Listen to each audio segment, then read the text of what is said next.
Well, how cool is that? Straight off the vise, onto the water, and in the top lip of that beautiful brown.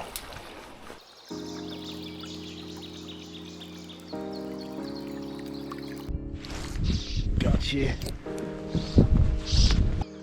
My name's Tom Jarman, and in this series of videos, I'm going to be tying some flies, then jumping straight onto the water and showing you where and how to fish them. That is insane. Hey guys, I'm on the banks of the Kiewa River here in northeast Victoria. This river has some of the most beautiful nymphing runs going around, so it's only fitting that I tie for you one of my favourite flies on the banks of the river here before jumping in for a fish. Alright, so the Kiewa as a river, this river is a tail race and it has quite a lot of push. It has some depth to it. And for that reason, I'm going for a fly with a bit of weight to it. You can also probably hear the poplars blowing in the trees around me. It's very windy. So a little bit of extra weight will help with our control when fishing this fly as well. So for that reason, I'm going to be tying a Hare and Partridge. Very, very simple fly to tie. Essentially just two core ingredients: partridge for the tail, hare's ear for the body, and then partridge for the hackle as well. So as I'm just tying in some partridge for the tail here, I'll let you know that this fly is tied on a size 14 Hanak 400 jig hook. You could also use a Hanak 450 jig hook if you liked. I just like a little bit of size for this fly, for this hook I should say, because it is a bulkier fly. I feel like we can get away with a slightly bigger hook. Then the bead on this one here is a 3.5 millimeter gold slotted tungsten bead. So I've just tied in our tail there. We're going to tie it back a little further, but before we do that, we're going to pop in our pink glow bright, which is going to be our rib. Should point out that you don't, just because the hook is a certain size, it doesn't mean you need to tie all the way down the hook or use the whole length. Like sometimes you may want a fly or a pattern that is slightly smaller, but it's on a big hook because you do want that pulling power and that leverage of that hook. So I'm not going to tie all the way back there. I'm going to stop it just about there. Now we're just tying in some hare's ear for the body. Just a natural blend of hare's ear that I've got here. And when you're dubbing it, we just want to create a nice triangular kind of taper coming towards the bead there.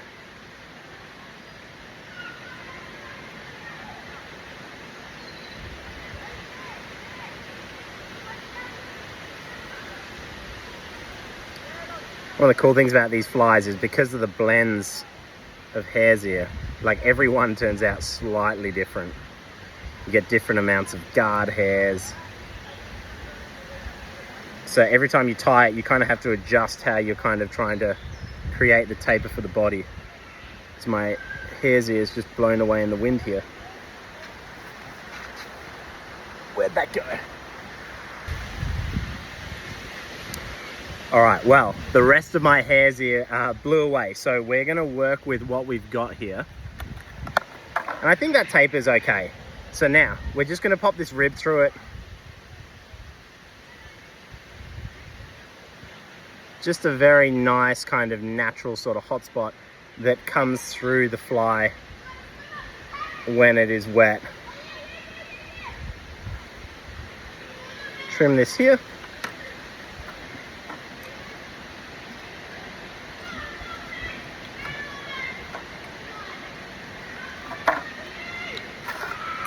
All right, now we are just going to dub some hen's peacock spectra dubbing in here just behind the bead. Just adds a nice little bit of a contrast and a thorax there.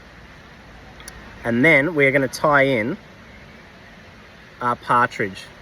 So what I do is I grab my feather and I'm going to strip off this fluffy butt bit, which I'm not going to use, and just tie in the tips here. And you'll find by just using the tips, you'll be able to get away with using a slightly larger feather because you're not really going to be using the length of these ones here. You're just using those smaller tip ones. And we're literally just going to wind this around for probably one turn will do it, I reckon. It's amazing how little partridge you need.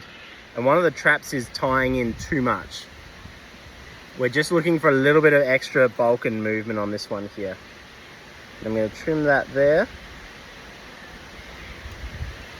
Very happy with that, because that's just going to cloak this fly beautifully when that's wet. That'll just slick down over the body there. That is awesome. Now all we need to do to finish this one off is a little bit of super glue here on the thread.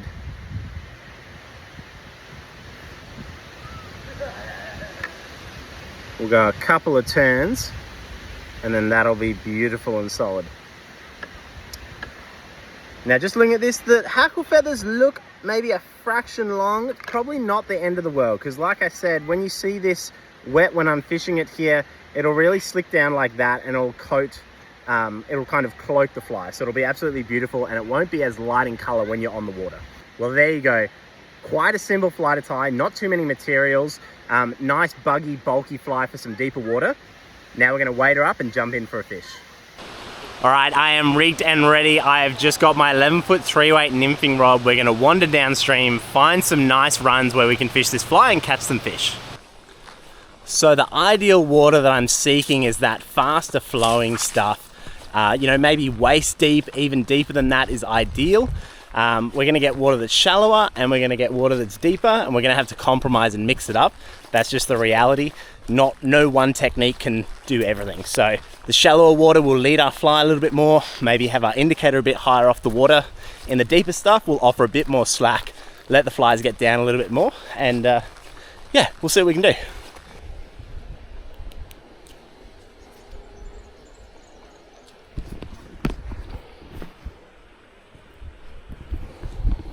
There it is, guys. There's the fly we just tied. Gold bead, Hare and Partridge, 3.5mm bead on a size 14 hook. This is rigged on 7x Tippet. You do want to go light Tippet because it helps your fly get down in the faster, deeper currents. You don't need to fish as heavy when you fish lighter Tippet. It just gets down quickly. Then I've got this rigged on my Euro nymphing setup here. I've got my indicator here waxed on, as you can see. So we're going to jump in and see how we go. Right, nice run, quite fast on that far bank, bit swirly, like a little bit of upwelling there. Obviously it hits some rocks, the tree bank, the tree along the edge on the bank there, sorry. So we're really gonna try and sneak up this seam. We can vary the length of our drifts depending on how deep the water is. Naturally, if the water's shallow, we don't want to fish a super long drift because our fly's just gonna get down and bottom out. So we want to just vary up our drift length, get that optimal kind of time in the zone without bottoming out. We never want to tick the bottom because then we don't know what is fish and what's not. You can also let some flies swing out beneath us because we haven't fished that water yet.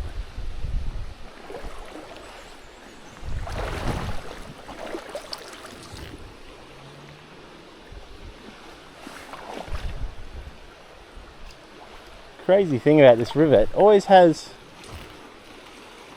more depth and pace than you think.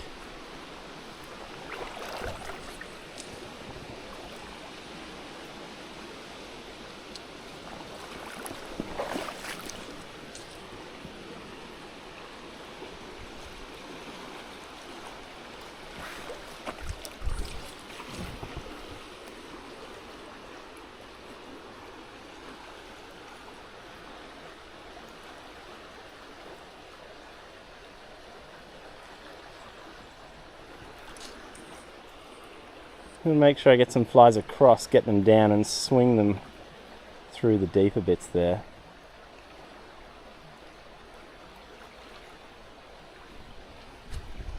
Actually, before I move up anymore, I do want to just fish this downstream a little, get some to swing and sweep out.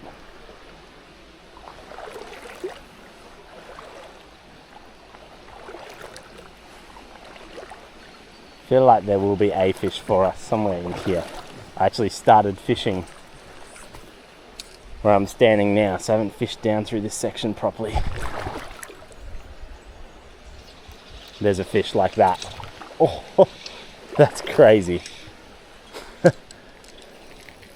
How cool is that? Looked like a good brown as well. Yeah, it is. As I was fishing up, I was looking down and looking above, and I was like, the water kind of slows quite nicely off the end of this log jam here.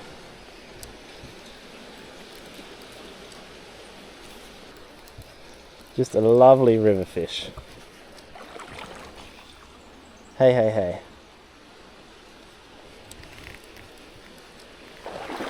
Looks like I've got a nice hook set in the top lip there.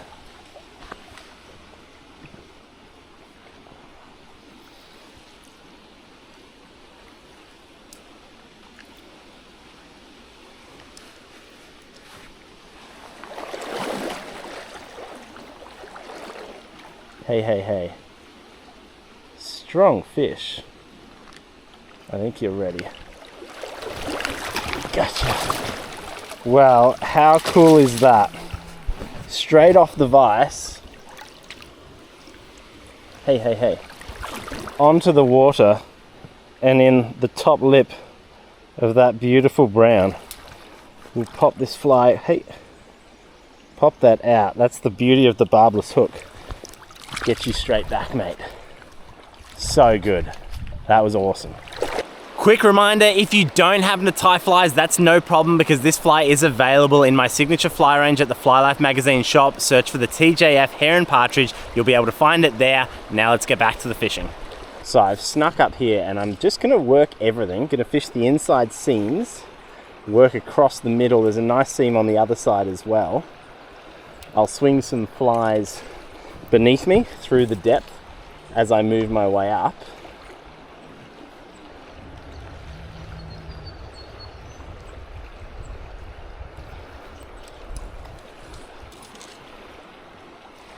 Very varied currents. There are a lot of casts to actually make.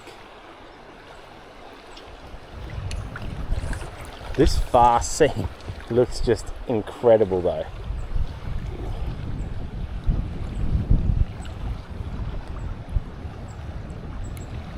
Where's the take? Should have been on that drift. The wind did blow it and pull my flies back to me a little. Pull the single fly back to me a bit, I should say.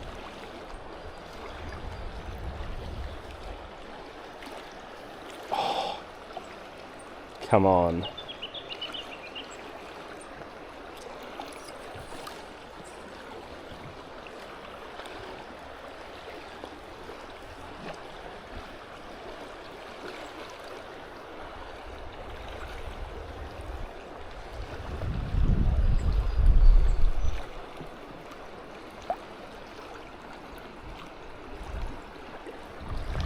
That is wild. Maybe it'll be a little bit further up there or on this side of the current.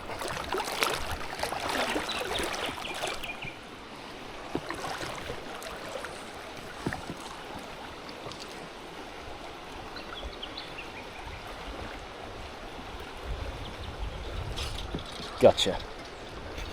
Oop, rod in the tree there. Ooh, what have we got? I can't believe that fish was on this inside and not on one of those casts before there on the outside. Ooh.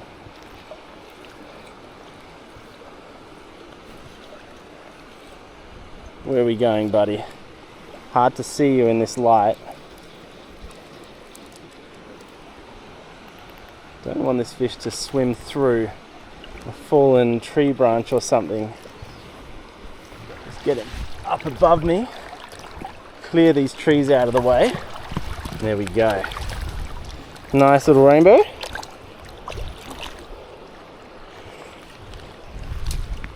Another one in the top lip there. Get you back, mate. Well, there we go. Classic run. Perfect nymphing run. Right, let's keep going.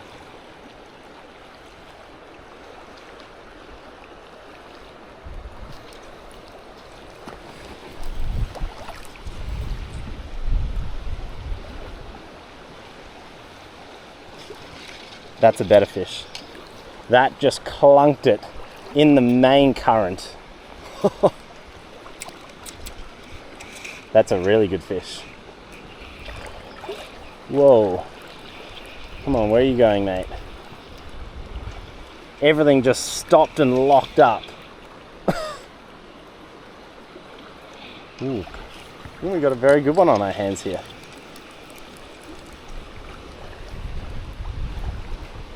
You normally know it's a good one when they stay down.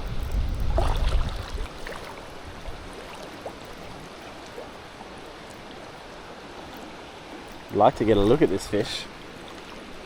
It's either a great brown or a crazy rainbow.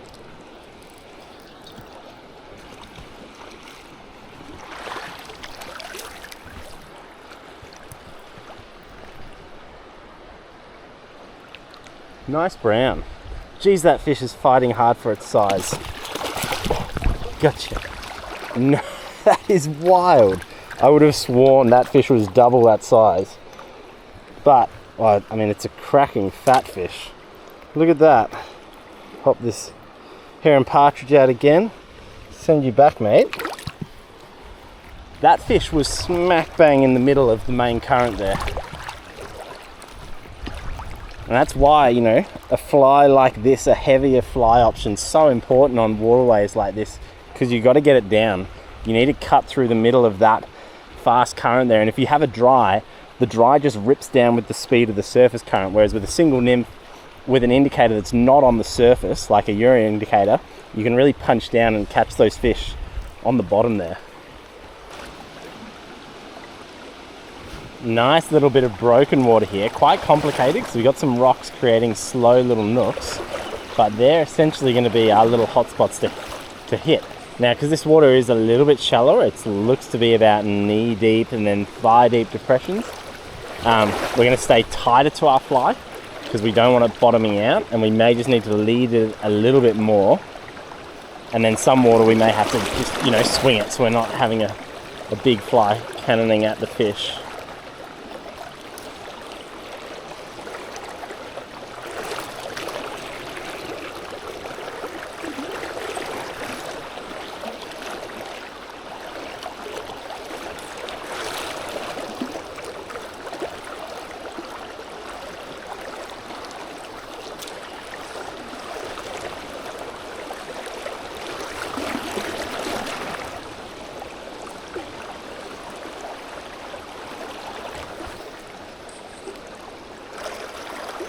Swing through these little bits here, and this is water that where I'm coming into now, which is, you know, probably nymph under dry water, not too deep, not too fast.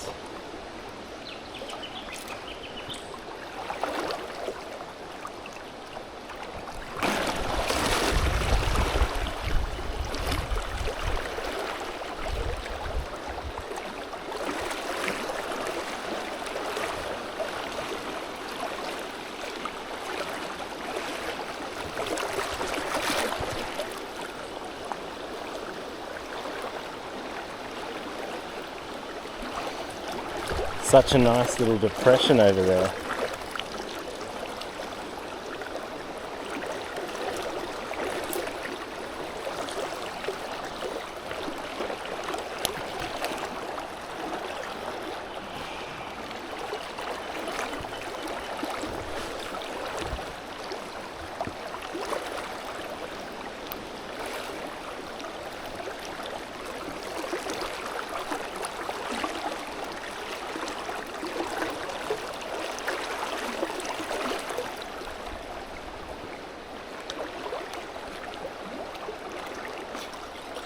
Gotcha.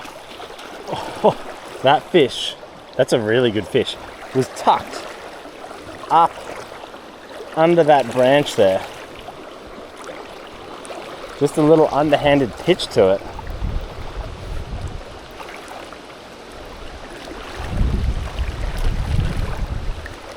Good fish. Very nice brown.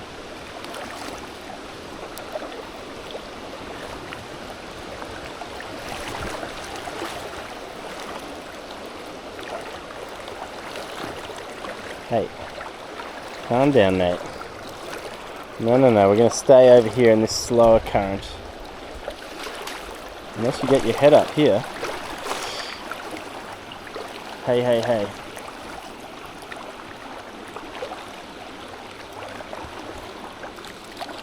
Dude, that's a lovely fish. Check this out.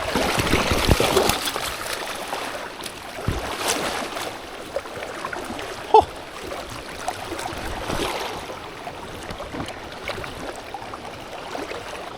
That is a great brown, great hook set in the top lip. Get you back, mate. I was just under that bush there. Little underhanded flip in.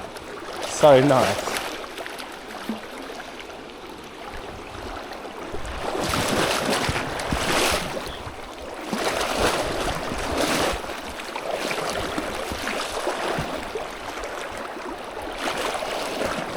Make some drifts on my way back across the river here before I start my next grid.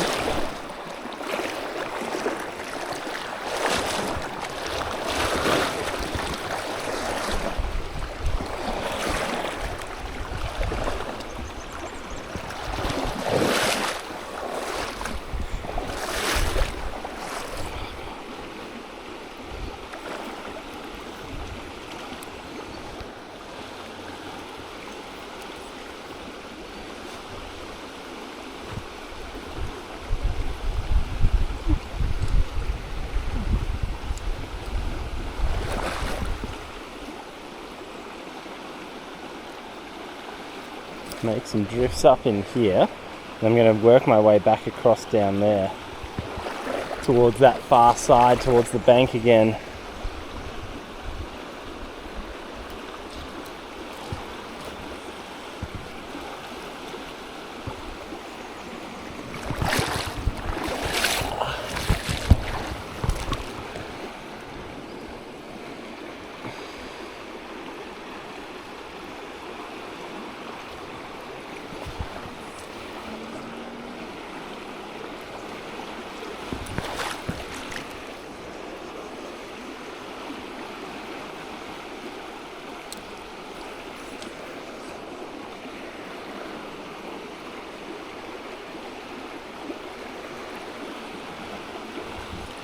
Alright, work our way across through this choppy stuff.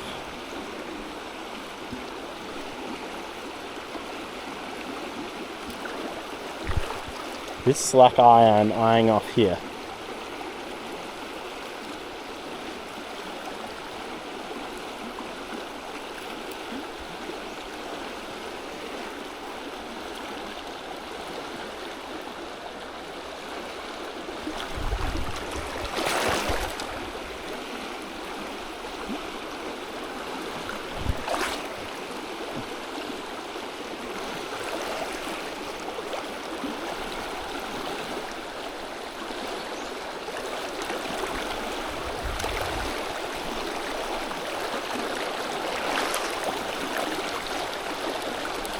Geez, that fish was main current, right in the slot there.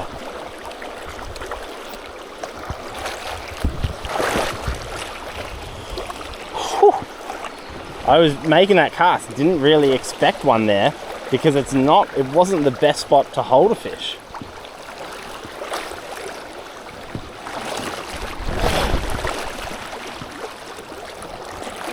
The best spot was the slow current either side, really.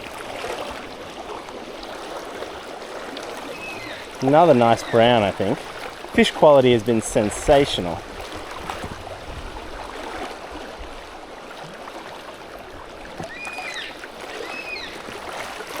I might jinx this, but they've eaten the fly well. Like, none have come off, which is great.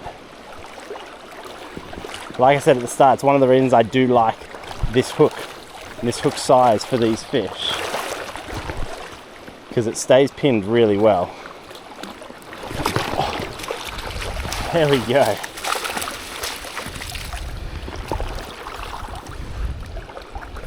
Hey. Whoa. Another lovely strong fish, and another great hook set too. Get you back, mate. Well, that was fun. I deliberately fished a few different types of water, like different pace and different depth. We kind of fished, water from knee deep to chest deep. And as you would have seen, That single nymph on the Euro nymphing setup on its own on light tippet is very versatile. I caught them across current, caught them below me, and then just normal dead drifting up above, which is ideally what you want to be doing most of the time because the hook set is the best. But today, as you would have seen, they ate the fly really well. They were all pinned, you know, in the roof of the mouth, the top lip really well. As always, there'll be links in the description below to the gear that I was using. You can check all of the Orvis and SA stuff out and where you can purchase that here in Australia. There'll be a link to the fly that I was fishing. Like I said, you don't need to be able to tie. You can purchase it at the Fly Life magazine shop, so check that out. Please like the video if you did, subscribe to my channel if you haven't already, and I'll see you guys all next one.